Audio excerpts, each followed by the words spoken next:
look at what you have. Again, you're going to need some tools. Channel locks, pipe wrench. You may not need this. I already have it. Flathead screwdriver for sure. A Phillips head screwdriver just in case. And a hammer. The only reason you need the hammer, if you have a dishwasher, and this is your dishwasher inlet line, prior to installing your new garbage disposal, there's a plug inside here. You're going to use a flathead screwdriver. Don't hit it center mass. Keep it on the edge. Tap it with your screwdriver to pop that out. Otherwise, if you connect your dishwasher inlet line, there's going to be a plug and you're going to end up with a big problem. Then you have to take it apart to redo it. And you don't want to be hammering this thing while it's connected and tightened in, because you could damage this part or into your sink or the unit itself, and then you're just going to be out a lot of money. So you want to look what you have. It's going to come with a lot of extra parts. You may not need this. If this is still good inside your sink, you don't actually have to replace this. But if it's not, or it's damaged or whatever, obviously replace it. It's going to come with a bag of tools, a Allen wrench, a tool set to do the unscrewing that we're going to get in here in a second. It should come with a splash guard. If not, you're going to want a new one of these, so that way you can get rid of the old one and you don't have to worry about cleaning it or whatever. Typically, when a unit goes bad, this whole section is pretty nasty and you just want to get rid of that. So we'll be back in a second and get into the install. First thing you want to do is always start at the top and not the bottom, and you just want to unloosen your dishwasher inlet line. I've already done that. And then once you've done that, it just goes on there by hand. Make sure you got a bucket underneath. Just let that water drain in there. Try to keep it off of any of your surfaces, the wood or anything like that. Let that drain for a second. And then the next thing we're going to undo is going to be these. I'm going to have to put the phone down while I unloosen this, but this will be your next step. Just take a video. Yeah, I mean, it's kind of self-explanatory though.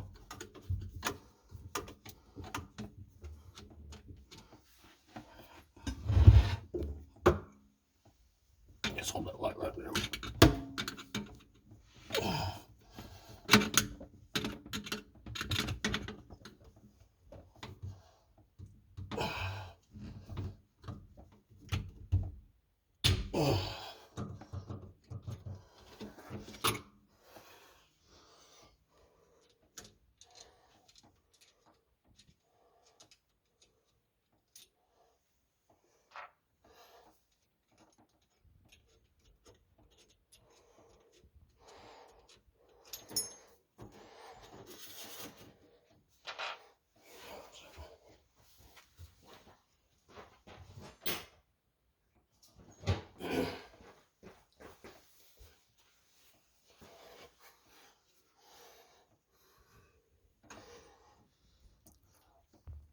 Okay, once you've loosened and just set your, there's nuts down on the side someplace, you're not going to lose them.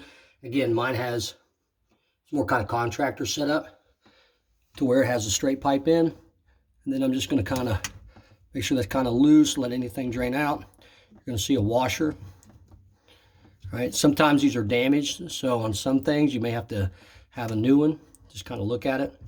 All right, so now I've got this to where when I drop the top of this, I don't have to worry about breaking my PVC pipe.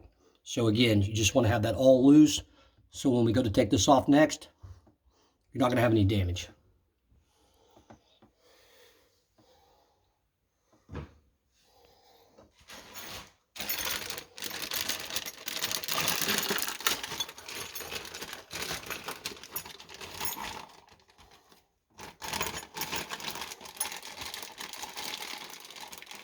You still filming? Oh, okay. And if you do need a new one, or if there's any damage, which would be really odd, they do come with an extra one. Again, this is the elbow. If for a lot of people, that's how it's going to be. It's going to go on this top side, on the flange side, and this would go down here in your pipe with a locking washer. But I don't need that, so I'm going to set that off to the side. Comes with a nice little Allen wrench tool. But if you're like me or anybody else, you probably got a million of these things anyway. All right, and so now,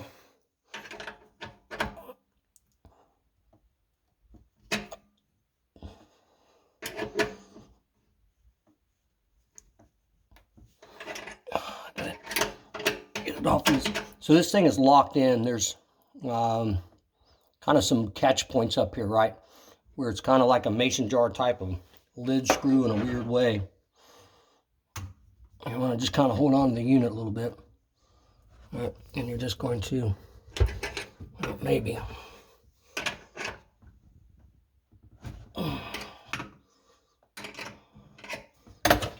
Make some room so I can get this pipe out. Okay, so once you got it a little loose, again, I have a straight end pipe, so it makes it just a little kind of kooky for me, because I don't want to damage that, but I want it out of the way.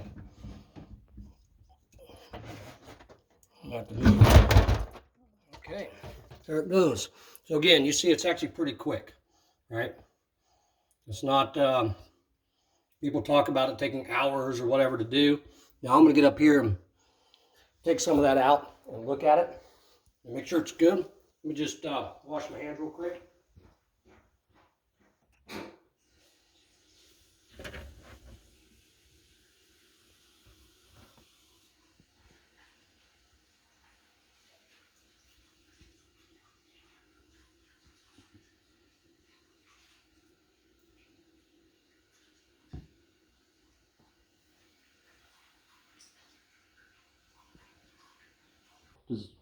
Ours has been down for a minute, and I had to order it online. They don't have them in the stores like everything anymore. And I wanted to get the same make and model. And this model is about, say, 6, maybe 7 years old. And they don't make that specific model, but the new one is just a beefed up version of that. So I just want to keep as much of that H2S off of me as I can. It's pretty nasty. All right, so now I'm going to take this off, and you can see it's filled with water, and it's pretty nasty, and it's kind of disgusting, and all that good stuff. Okay. All right. So now, if you want to do any cleaning in that rim, get that squared up, this is the time to do it. I'm just going to get some bleach. I'm just going to kind of wipe that down. Time that you really get to clean this up. Okay, and now I see inside my sink is pretty nasty. All right, so here's another thing you want to look at. If you have a straight pipe like this, there is just a tremendous amount of just nasty, nasty stuff. It was preventing proper drainage. So there's a lot of hair, which is interesting. But this is, again, it's not going to kill you if you get it on your hands, but this is straight H2S style bacteria. And so, and once we get the new one installed and we start processing stuff through, it's going to be okay. But if you got a lot of just crazy stuff in there, it's going to clog it up. If you needed to, you could always just disconnect this. You be careful because you've got some gaskets there, all right? And I see this is pretty nasty, so I'm not going to show you because it's going to make you throw up. I'm going to go outside and run this through. All right, so we're back. I disconnected my inlet or my outlet drain pipe, and I cleaned that up. I hit it with some bleach. Well, I washed it out, hit it with some bleach, dried it out. You just put some paper towels in there, just get, it's big enough where you can use a broom handle or whatever to just kind of ramrod it through, making sure there's no residue in there. And then another good recommendation is, because you're going to have like black mold, right? And bleach works on a lot of things. It doesn't really work on black mold. Just get some white vinegar, pour just a little bit in there, put your hands on either end, just kind of shake it up, tumble it, all right, spin it, just get that white vinegar on that, and it'll start eating that away, and then it also deodorizes really good too. So now before I reinstall, let me get a flashlight on. So again, you see this is actually really quick. The only thing I'm kind of doing, I need to check this pipe too, because I've got, and again, it's always good to do this because you may have some blockage or things that you just kind of don't realize. And you just want to get all that nastiness, all that stuff that's been getting churned up by your garbage disposal and down in the line out. And you can always pour a little vinegar down in there. You can always do it from the sink.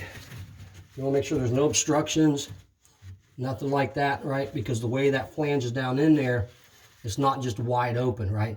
So you're going to have an angled piece that's going to come down to where the sink water is going down. This is going in, but it keeps that from going up. So the only way the water gets directed out of the unit in this inlet, but it's kind of flanged down at about 60, 90 degrees, 45 degrees, and it gets flanged down, and that way you don't get any of that stuff coming back up into your sink or messing with things. So there's kind of a separation piece. So if you get in there and you feel that, that's what you're feeling. Again, you just clean it out, make sure there's no obstructions, wiping down anything that you can. All right, you see I'm getting a lot of kind of gunk out of it.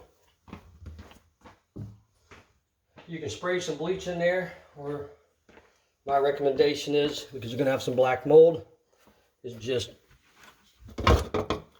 get something. Don't need much. I don't know how well this thing's going to work actually. Make sure you got a little pan underneath. Just try to pour a little vinegar in there. Try to get it down.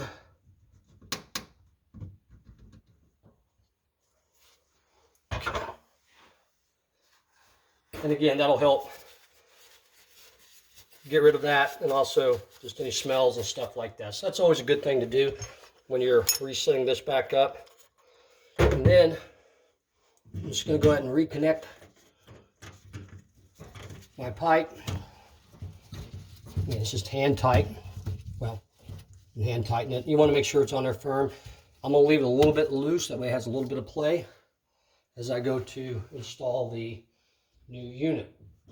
Again, these things will kind of come already kind of pre-set up. And again, I don't need a new one of these, right? The one that I've got in there is already good. If it's old or it looks kind of crazy or anything like that, then, you know, sure. But look at it, right? If you look at it and you say, wow, you know, this looks bent, it's not. So again, this is a new one, and you can see it's not. Some people just do the whole everything and pull all this out. That's fine. But again, you don't really have to, right?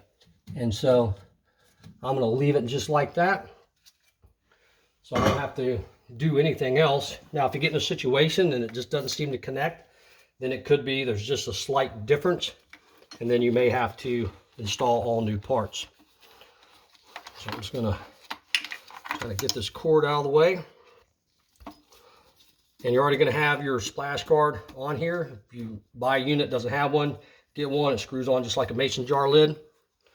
All right, and I want to make sure when I put this up, because you're not going to be going like twisting and turning, right? You're just going on, and you see these little catch points right here. That's what's going to catch over these and lock that in place. And this is just your turning mechanism, right? So you can see there's not a whole lot of spin except for what's on here. So again, all in, this is pretty quick. This gets to be a little bit of the harder part.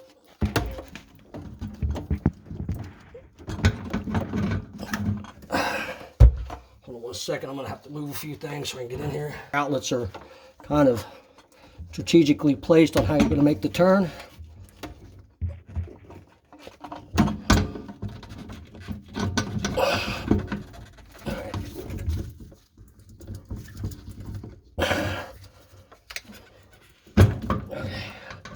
Again, you got to get all of them all the same.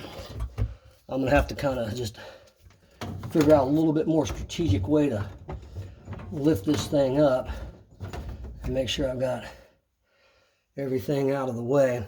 So you've got these three catch points, and that's what's going to catch on these. So you can get one but you have to be flush when you do it. So that's kind of the key, then being able to kind of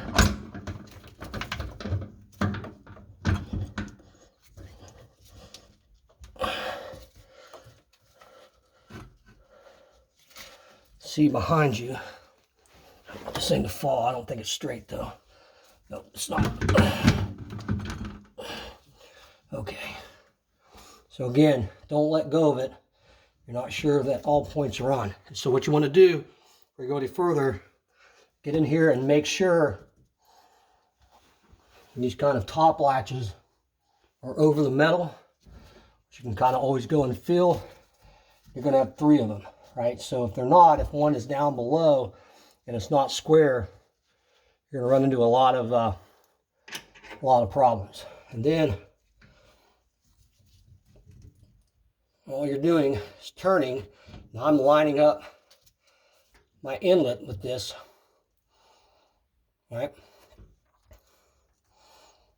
And then you're only going to be able to go so far, because once this overlap edge, or whatever it's called, gets to kind of your the piece where you're going to put in your tool, an Allen wrench, you can use a screwdriver, kind of whatever you got that's going to fit in there, that's not going to bend, and allow you to just finish that tightening. That's as far as it's going to spin. So it's not something where you're screwing this thing on all day long. And then you're just angling it up.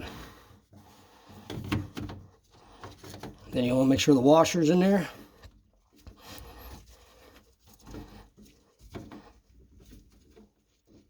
And then you're just going to screw this back in. And as you do that, that rubber washer will seal in there a little bit farther. So don't use a screwdriver or something, you know, thinking you got to push that thing all the way in. As you tighten this up, it's going to take care of itself. Now the gloves are working against me. Hold on a second, let me take these off. Nasty, nasty water.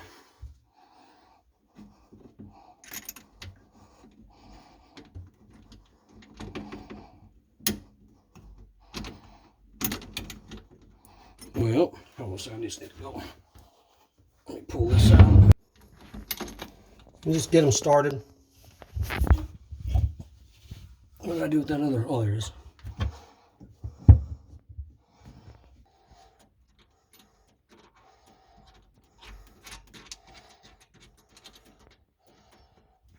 Again, if you're replacing everything, then you know, a little bit longer.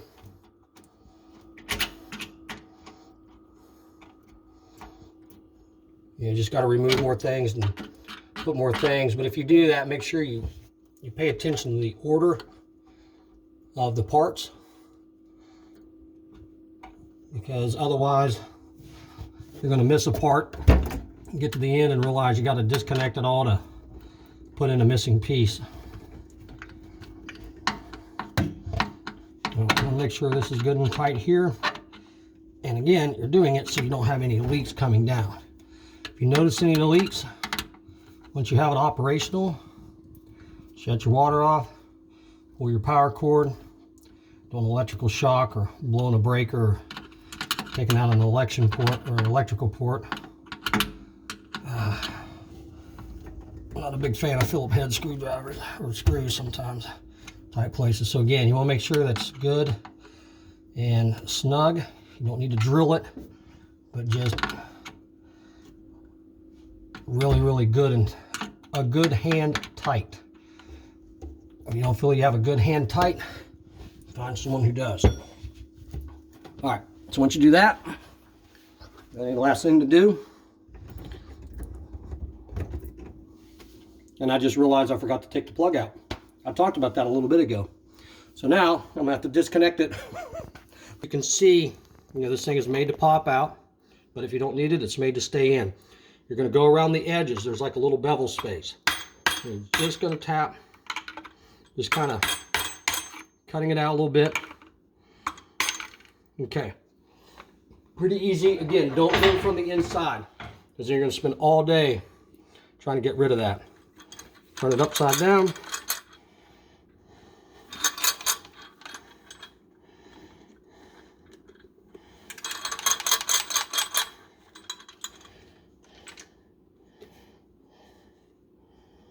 There it is. It doesn't come out immediately. Let's look down in there. It's probably trapped someplace.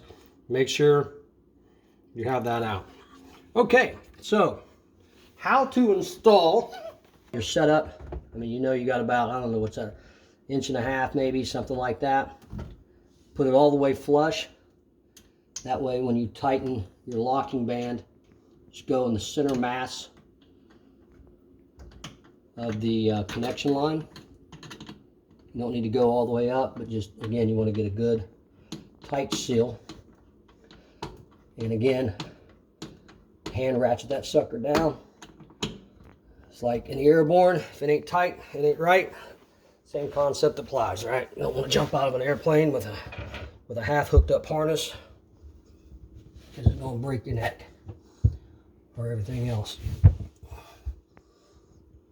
And again, one of these things, because if it's going to heat up that unit, it's going to cause that breakers to go or whatever. And you gotta, right? Checking for any leaks down through here, underneath the unit. Right, it should be flowing out through here. Make sure that's good and tight. Again, hand tight should be good, depending on your setup. Everyone's going to have, if you've got really kind of older stuff in your house, that can make a big difference. I mean, these aren't really geared for wrenches, more for hand, but you can get some channel locks. And again, just make sure you got a good seal, because there's a rubber washer in there, more like a grommet. And but you don't want to go too hard or a big tool, because you don't want to break any of that piping. All right, so you want a good seal. You don't see any leaks. Okay, now I'm going to go ahead and test it. Ooh. I've got nada. Okay. Let me check my breaker. So after you're done checking with leaks and all that good stuff like that, you know you don't have any, everything's good and a little more than hand tightened. Check around, you may have to like reset something when you pop a breaker, you know, one of your outlet things. Again, never run hot water. Don't ever pour grease down one of these things, because it's just going to stick in and it's going to get really nasty. It's going to keep building up and you're going to get sludge. And this thing is not going to process grease, right? So again, word of the wise, if you have dishes, pans that are greasy, whatever, clean them in the other side of the sink. Don't clean them on your garbage disposal side. Very muy importante, because it's just going to build up and then eventually it's going to go and it's not going to last that long, and then the warranty's not going to cover it. So again, be mindful of those things. And again, for us, we have a plug, and we must have something going on with the thing. Run it nice and smooth. All right, good deal. I think we have a loose connection or something going on there in our power box, but that's all you got to do.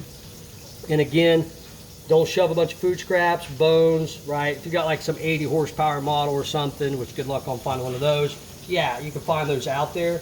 And again, hot water, if you're putting stuff down, maybe rice or some light food scraps, whatever, and you're turning it up, just use cold or warm water. Don't use hot water. It's just going to heat your unit up. It's not going to make a difference, except probably cause some issues. Cold water does just fine.